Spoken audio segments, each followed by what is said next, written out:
ॐ भूर्भुवः स्वः तत्सवितुर्वरेण्यं भर्गो देवस्य धीमहि धियो यो नः प्रचोदयात्। प्रणाम साधकों। तो अभी तक हम लोग दैविक दुखों पे ही चर्चा कर रहे थे, उसी को आगे बढ़ाएंगे। आगे गुरुदेव लिखते हैं कि बहुत सी चीज़ें ऐसी हैं, बहुत से पाप ऐसे हैं, बहुत से कर्म ऐसे हैं जिनको कि हम समझते हैं कि ये दैहिक दुखों की श्रेणी में आने चाहिए, क्योंकि देह द्वारा किए गए, जैसे चोरी, डकैती, व्यभिचार, अपहरण, हिंसा। लेकिन वो कह रहे हैं कि ये देखने में तो लग रहा है कि ये शरीर द्वारा किए गए हैं, लेकिन इसमें मन प्रमुख है। चोरी करने में या हत्या करने में इटसेल्फ हाथ का कोई स्वार्थ नहीं है, वो तो मन में आई ना चीज़। आप देखिए कानून में भी क्या कहा जाता है, मेंस रिया इज़ इम्पॉर्टेंट, कि आपकी इंटेंशन इम्पॉर्टेंट है। अगर बिना इंटेंशन के आपने किसी की हत्या कर दी अनजाने में, मतलब सड़क पे चलते हुए एक्सीडेंट हो गया, तो आपकी इंटेंशन नहीं थी, तो उसको वो मर्डर नहीं मानते, उसको वो कल्पेबल होमिसाइड तो मानते हैं, लेकिन उसको मर्डर नहीं मानते क्योंकि आपकी इंटेंशन नहीं थी। तो वो कहते हैं कि साहब रॉन्ग एक्ट और रॉन्ग इंटेंशन दोनों ज़रूरी है, कानून भी इसी को मानता है। तो वो भी वही कह रहे हैं कि यहाँ पर बेसिकली मन प्रमुख है।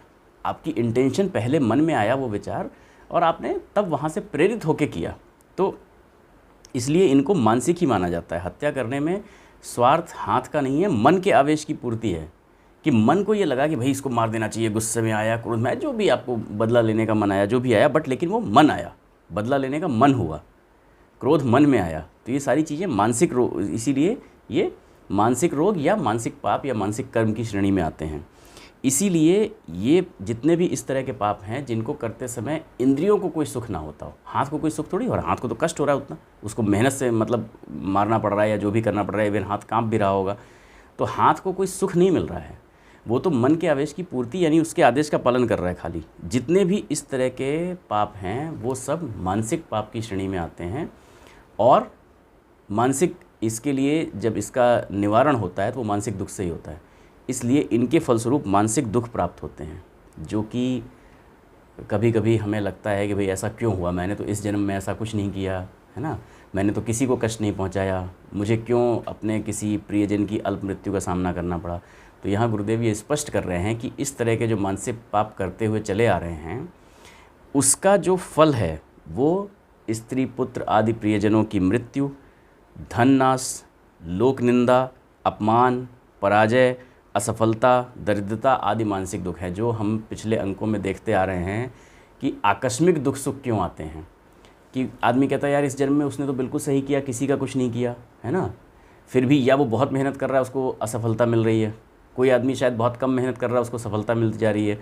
तो ये आपके पूर्व के संचित जो कर्म हैं उनका फल मिल रहा है। एक्चुअली कई बार ना हम अपना इस जन्म को तो जान रहे होते हैं, तो हम ये कहते हैं यार हमने कभी किसी का कोई बुरा नहीं किया, लेकिन हमें नहीं पता कि हम पूर्व में क्या करके आए हैं। बस यही है। कभी हम इतना बड़ा जघन्य अपराध आज के टाइम में देखते हैं, कभी कभी हमें लगता है ना कि कुछ लोग अननेसेसरी मतलब बहुत लोगों को मार रहे हैं, बहुत वो कर रहे हैं, हमें लगता है इनका क्या होगा, ये इस तरीके से भुगतते हैं। यस।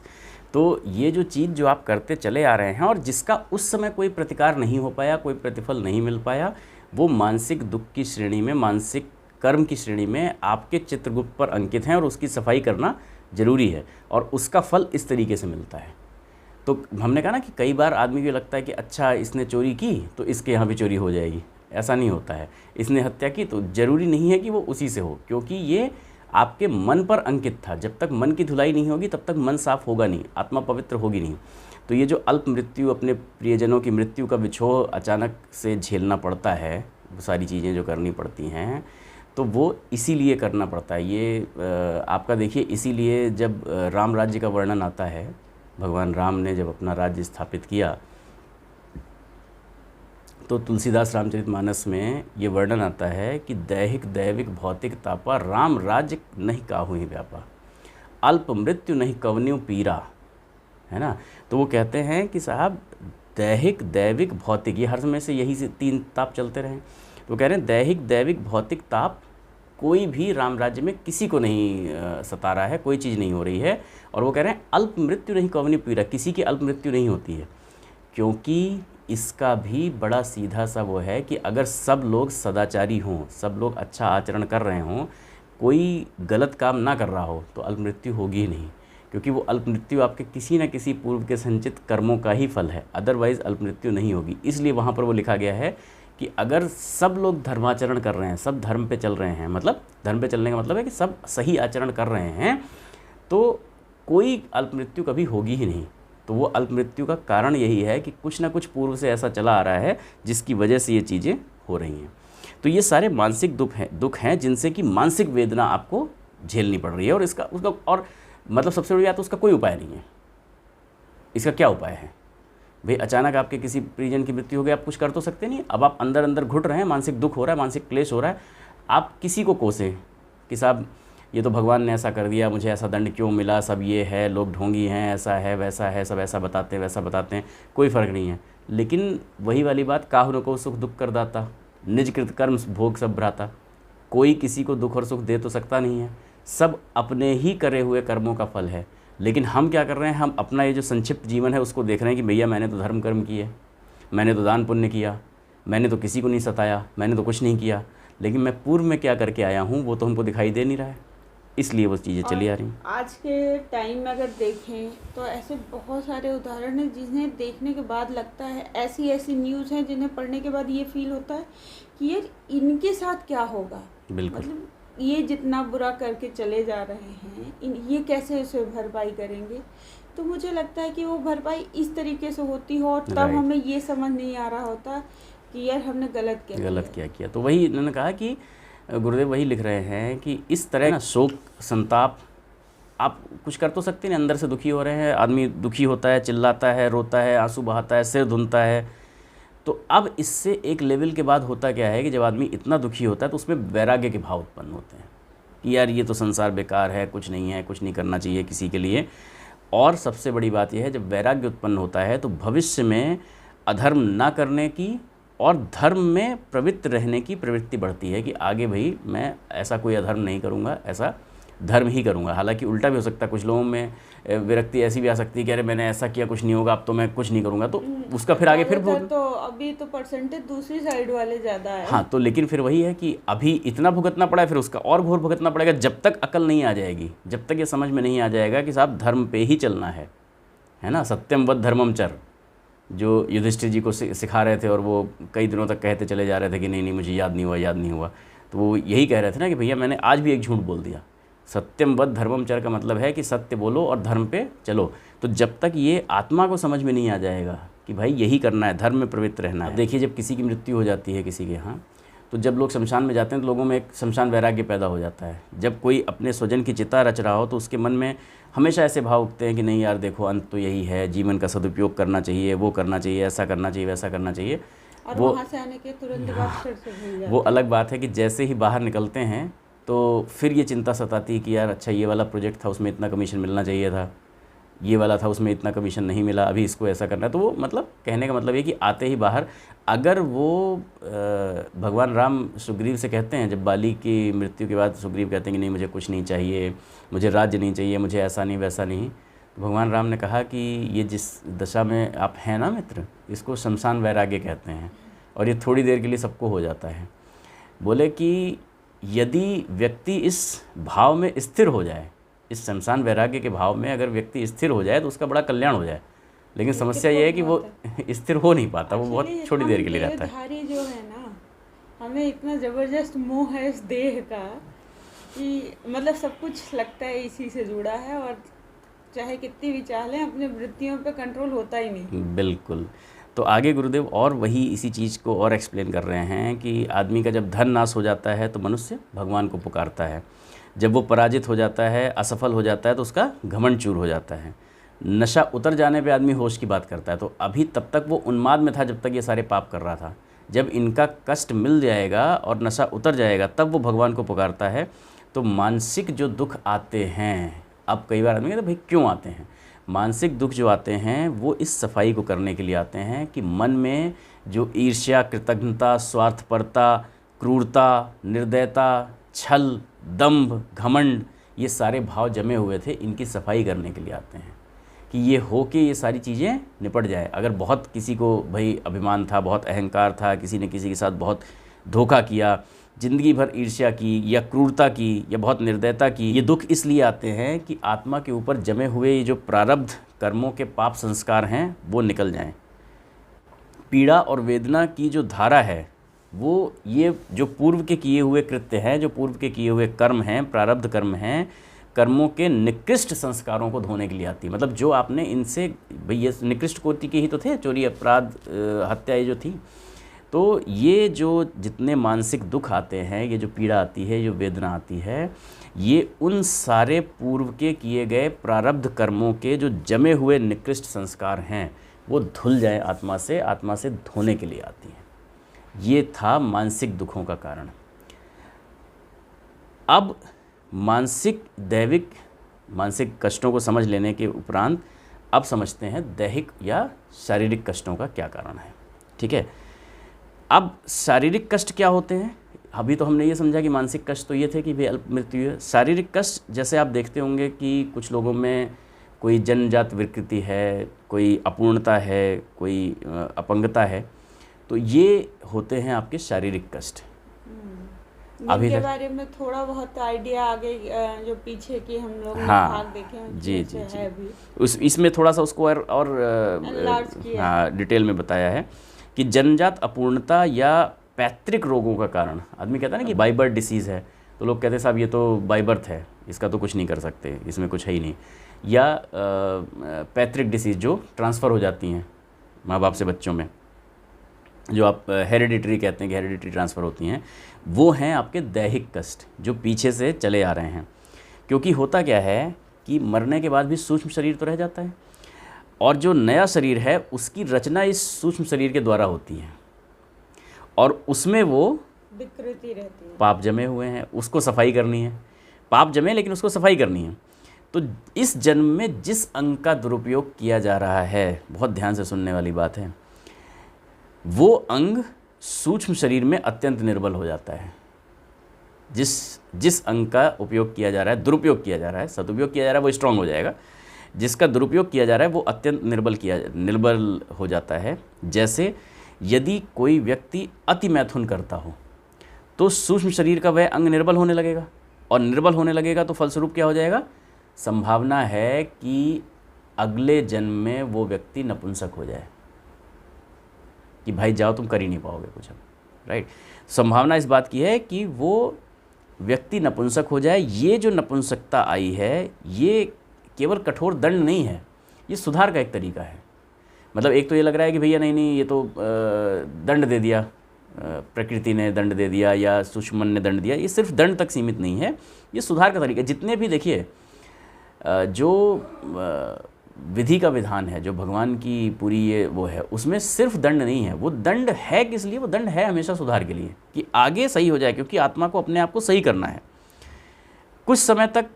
क्योंकि जब उस अंग को विश्राम मिल जाएगा तो आगे के लिए सक्षम और सचेत हो जाएगा कि भाई ठीक है अब ऐसे करके काम करना है।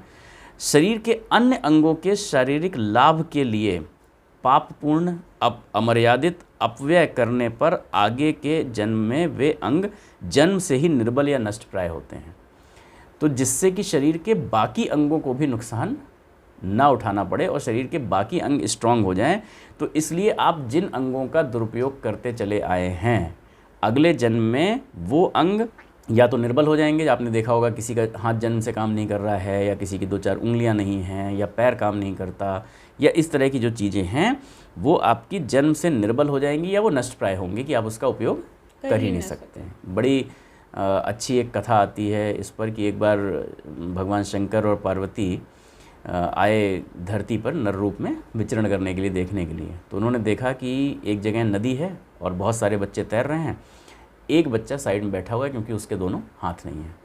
तो भगवान माँ पार्वती ने भगवान शंकर से कहा कि ऐसा है नाथ, आप तो कुछ भी कर सकते हैं, इस बच्चे को हाथ दे दीजिए। तो उन्होंने कहा कि उमा, विधि ने जिसको जो दिया है उसके लिए वही सही है, इतना ही कहा और वो आगे बढ़ गए। लेकिन माता पार्वती को दया आ गई और वो पीछे पड़ गई कि नहीं नहीं ये तो गलत है, ऐसा है वैसा है, आप इसको हाथ दे दीजिए। उन्होंने कहा ठीक है सर दे देते हैं हाथ, दे दिए। वो लोग वहाँ से चले गए। फिर कुछ टाइम के बाद वापस लौट के आए तो अब देखा तो केवल वही बच्चा तैर रहा था, बाकी सब बाहर बैठे हुए थे। तो माता पार्वती ने कहा कि भाई ऐसा क्यों? उन्होंने कहा इसलिए क्योंकि जब इसको हाथ दे दिए गए तो ये जब ये तैरने लगा तो ये बाकी सारे बच्चों को पकड़ पकड़ के डुबा रहा था। बोले इसको हाथ विधि ने इसीलिए विधाता ने नहीं दिए थे क्योंकि इसने पूर्व जन्म में भी अपने हाथों का ऐसे ही दुरुपयोग किया था, इसलिए उसको वो हाथ नहीं दिए गए थे। तो इसीलिए हमेशा कहा जाता है कि भगवान ने जिसको जो दिया है उसके लिए वही सही है, और वो सिर्फ दंड विधान नहीं है, वो आगे के लिए सुधार की प्रक्रिया है कि ये समझ में आ जाएगा कि भाई इस अंग का उपयोग सदुपयोग करना चाहिए, दुरुपयोग नहीं करना चाहिए। तो शरीर और मन के जो सम्मिलित पापों का शोधन करने के लिए जन्मजात रोग मिलते हैं। जन्मजात रोग, अभी तो आपने देखा कि कोई अंग काम नहीं कर रहा है, कुछ जन्मजात रोग होते हैं ना कि भाई ये शुरू से बाई बर्थ डिसीज़ है कि आदमी समझ में नहीं आ रहा भाई क्यों इस तरह की समस्या हो गई, या कुछ बालक अंग भंग उत्पन्न होते हैं, कोई अंग है ही नहीं, इस तरह की भी चीज़ें होती हैं। तो अंग भंग हो जाने से या अंग भंग के साथ उत्पन्न होने से या निर्बल होने से वो जो अंग था जो इस जन्म में नहीं मिला उसको अधिक काम नहीं करना पड़ता। इसलिए सूक्ष्म शरीर का वह अंग विश्राम पाकर अगले जन्म के लिए फिर तरोताजा हो जाता है। साथ ही मानसिक दुख मिलने से मन का पाप भार भी धुल जाता है। तो खत्म हो जाता है। अच्छा, अंग ना मिलने से तो एक साथ में शारीरिक मानसिक दोनों दुख हो जाते हैं ना कि भाई शरीर है नहीं, और ज़िंदगी भर वो इस बात को सोचता रहेगा कि यार पता नहीं कौन सा जो पाप किया था जिसकी वजह से मुझे ये दुख मिला। तो मानसिक भी मिला और शारीरिक मानसिक दोनों मिल गया, और इससे उसका पाप भार एक साथ धुल गया। कि जब भी किसी के साथ इस तरह की कोई भी डिसेबिलिटी या कोई भी दुर्घटना हो जाता है तो वो कहता ज़रूर है कि यार पता नहीं क्या कर्म किए थे कि ये हो गया, बट अल्टीमेटली उसका मन ये चीज़ मानता नहीं, क्योंकि वो दोष हमेशा दूसरे में निकालता रहता है कि भगवान ने मेरे साथ, क्योंकि वो अगले ही क्षण ये ज़रूर बोलता है कि भगवान ने ऐसे कर दिया, हमने तो अपने इस पूरे जन्म में कुछ नहीं, आपने इस जन्म को ही देखा है, भगवान तो हर जन्म को देख रहा है। लेकिन वो तुरंत ही जो है एक बार ये कहेंगे कि पता नहीं कौन सा कर्म किया था कि इस तरीके की सज़ा मिली, और अगले ही पल कहते भगवान ने ना पता नहीं क्या हो किया, भगवान होते ही नहीं है, उन्होंने ही इस तरीके की वो दे दी। ये डिपेंड करता है कि आपकी आध्यात्मिक चेतना किस लेवल की है, विकास, आपकी चेतना का विकास किस लेवल का है। अगर चेतना का विकास नहीं है तब तो जो आप कह रही हैं वही होगा।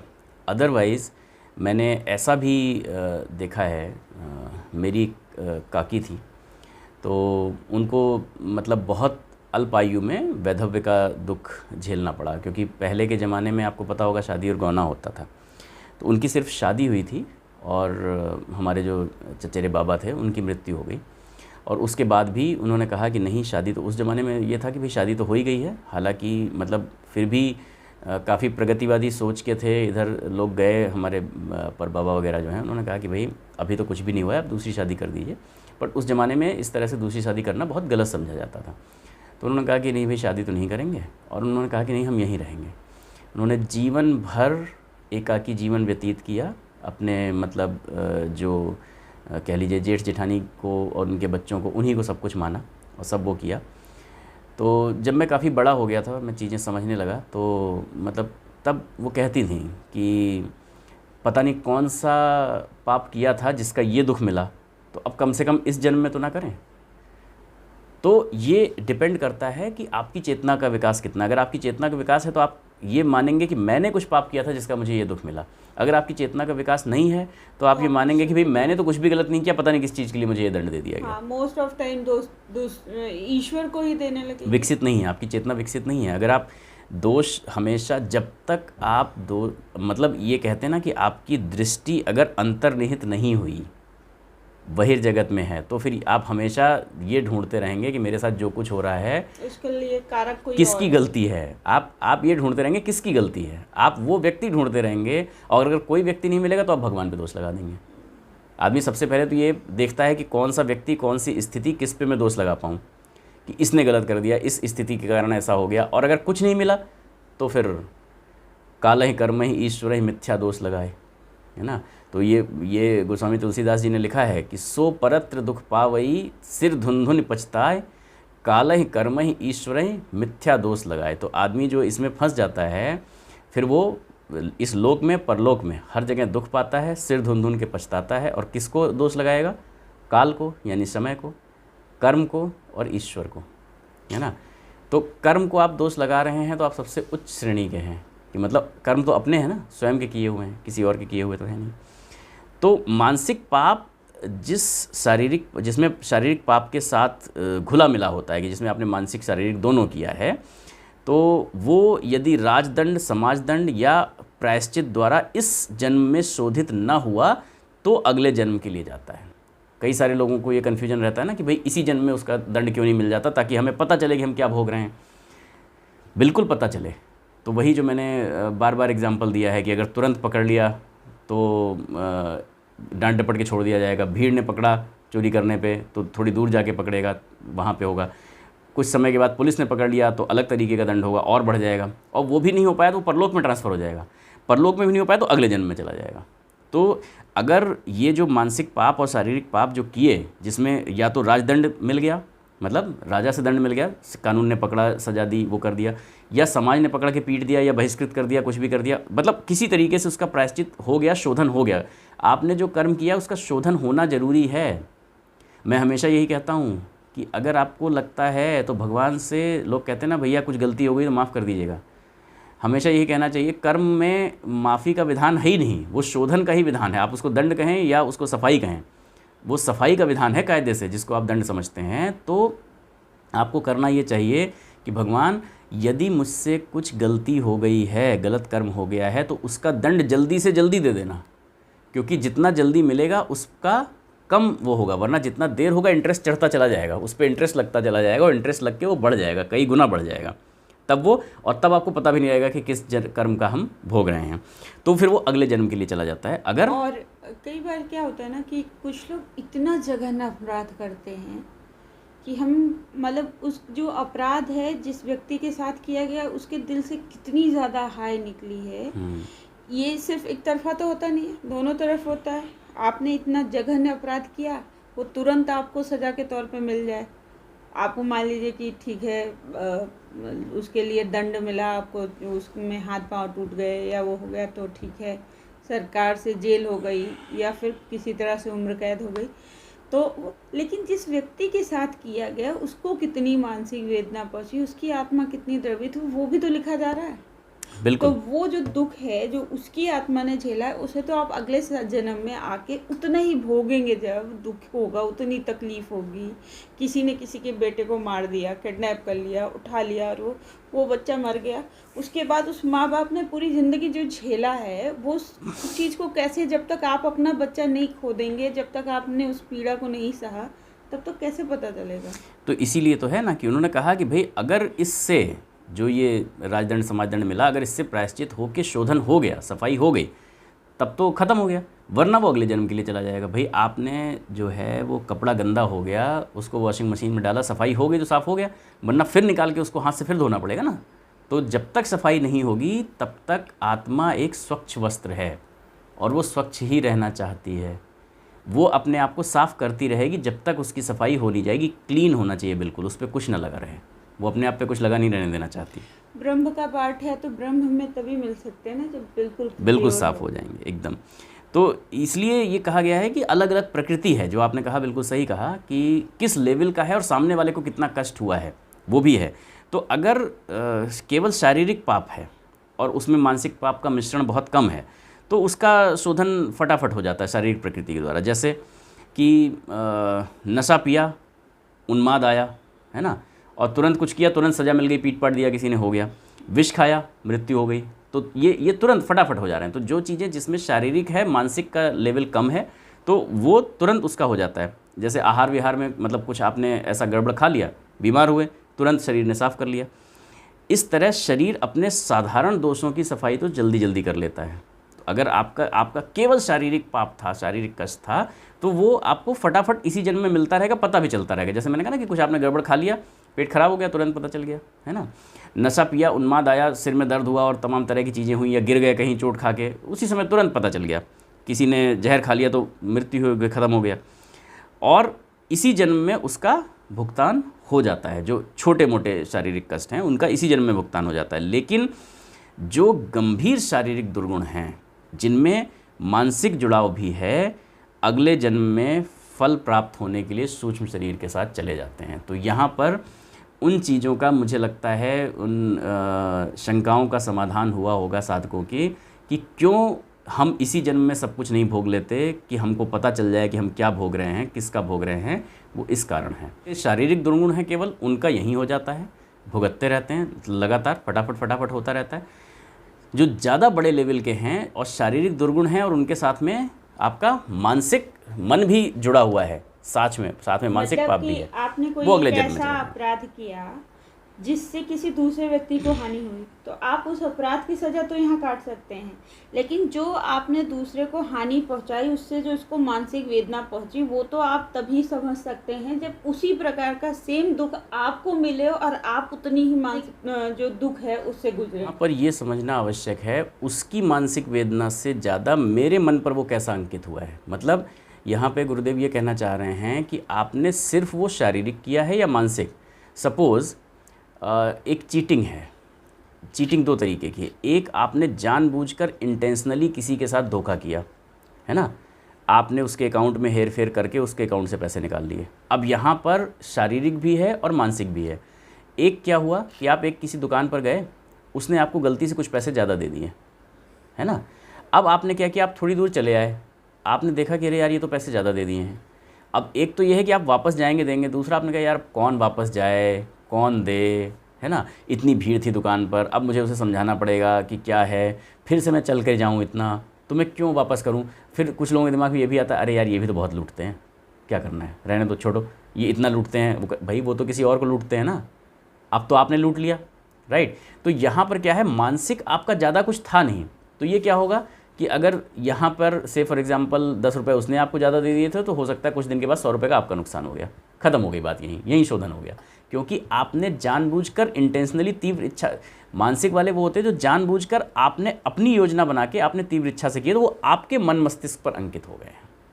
तो यहाँ पर ये करना बहुत ज़रूरी है। वैसे तो शारीरिक भी ना हो, ये जो मैंने एग्जांपल दिया, कभी अगर ऐसा हो भी जाए तो फिर ये ना सोचें, जाके वापस करें, क्योंकि वो चाहे गलती से भी हुआ है वो भुगतना पड़ेगा अपने को, ठीक है। तो यहाँ पर दैविक और दैहिक दोनों को स्पष्ट कर दिया गया है कि दैविक दुख क्यों आते हैं, दैहिक दुख क्यों आते हैं, क्या दैहिक है क्या दैविक है। बहुत हमेशा से दैविक भौतिक ताप का चर्चा होती रही है।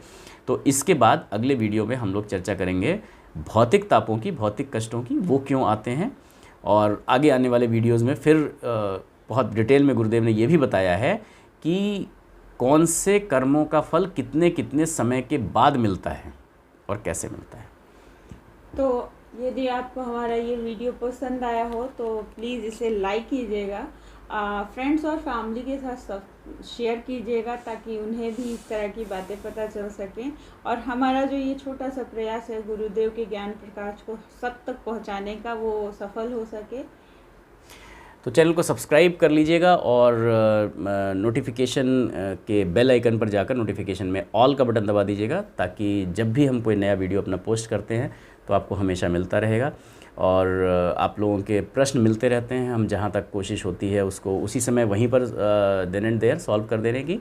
और कुछ प्रश्न जिनका जवाब लंबा होता है उनको हम लोग वीडियोज़ में भी लेते हैं। बहुत सारे लोगों के मेल पर भी रिस्पॉन्सेस प्राप्त हो रहे हैं और बहुत अच्छा लगता है, बहुत अच्छा लगता है कि वास्तव में हम कहते हैं प्रणाम साधकों, और वास्तव में मुझे ऐसा लगता है कि हमारे साथ सब साधक ही जुड़ रहे हैं।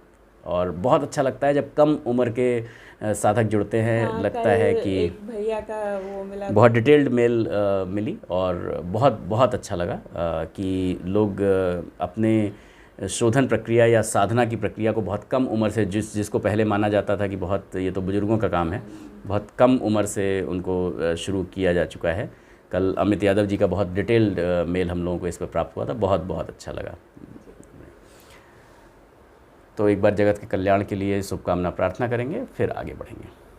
ओम स्वस्ति प्रजाभ्यः परिपालयन्तां न्याय्येन मार्गेण महीषः गोब्राह्मणेभ्यः शुभमस्तु नित्यं। लोकाः समस्ताः सुखिनो भवन्तु। सर्वे भवन्तु सुखिनः, सर्वे सन्तु निरामयाः, सर्वे भद्राणि पश्यन्तु, मा कश्चित् दुःखमाप्नुयात्। श्रद्धां मेधां यशः प्रज्ञां विद्यां पुष्टिं श्रियं बलं तेज आयुष्यमारोग्यं देहि मे हव्यवाहन, देहि मे हव्यवाहन। प्रणाम।